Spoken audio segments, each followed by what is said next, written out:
it's Vietnam or something else, and try to Mexico. Or Mexico. So we'll see how it plays out. But as you say, Tom, companies adapt. We'll see how they adapt going forward. Could you adapt to another selection within stock movers? Well, you mentioned Amazon, so let's do Andy Jassy. It wasn't just J.P. Morgan and Jamie Dimon who put out his annual letter. Jassy also, he in his annual letter to shareholders, he says Amazon has to operate like the world's largest startup as it works to meet demand for artificial intelligence and cut bureaucracy in its ranks.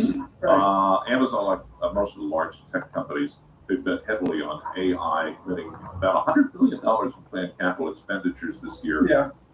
Most of that geared toward data centers operated by Amazon Web Services, the largest seller of rented computing power. How many trucks do they have on, or they have in any given moment? Well, especially when you're leaving. 20 trucks. They, I think somebody gave them the order to move to the side streets because it's actually gotten better. It is. No, it has. So they're going to be like on 7.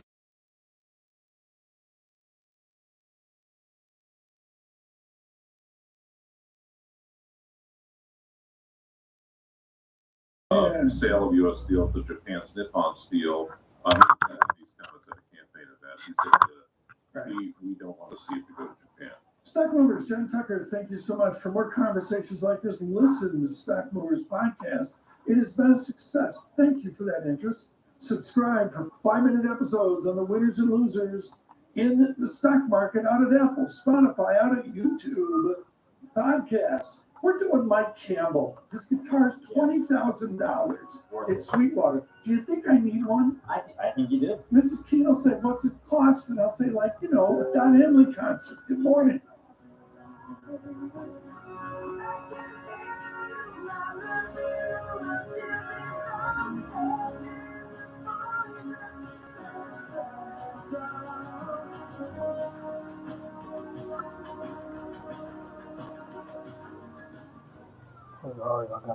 morning.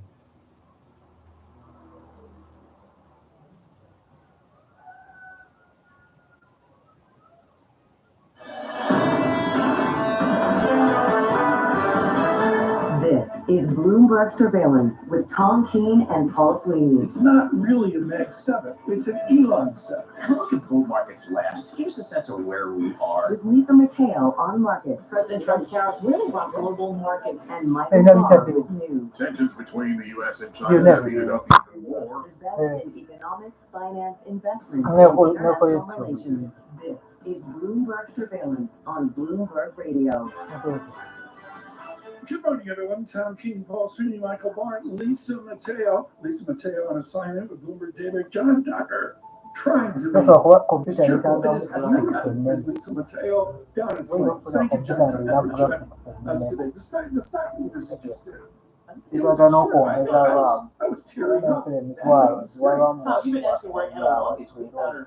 Oh, I didn't know that. Oh, wonderful. Yeah, we have some people out on YouTube live chat saying, okay, Tom, shut up. Where's Dr. Wong? We'll do that in this hour. Thank you for listening on YouTube and Bloomberg Podcast. Subscribe there.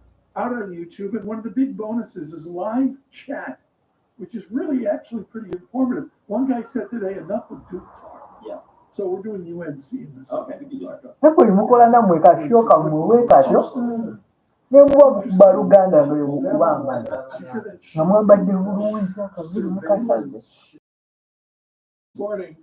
to you by year-over-year change will exceed 2.6% in April 2025. And IB today at ibkr.com/forecast.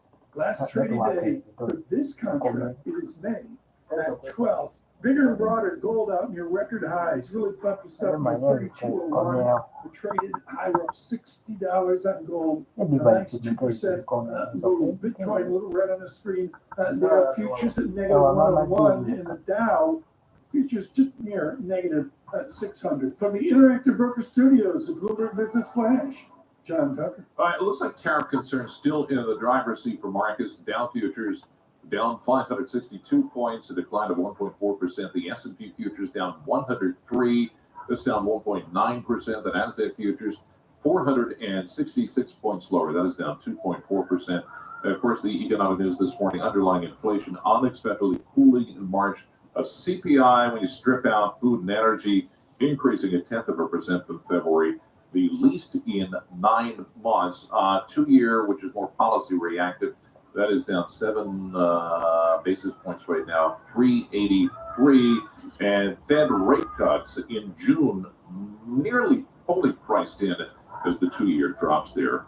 And right now, as we look at some of the movers in the pre-market, NVIDIA most active, 3.6% lower. Tesla down 3.7%.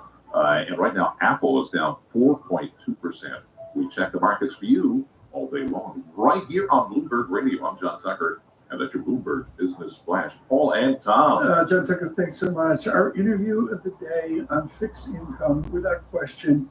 Ian Lingen is with BMO Capital Market. He writes the densest, tightest, most in-depth note. Paul and I were talking about it. You get a paragraph from Ian Lingen, and like you're lucky to get through it in lunch. It's so intelligent. He's won, just in the II surveys, folks, I think he won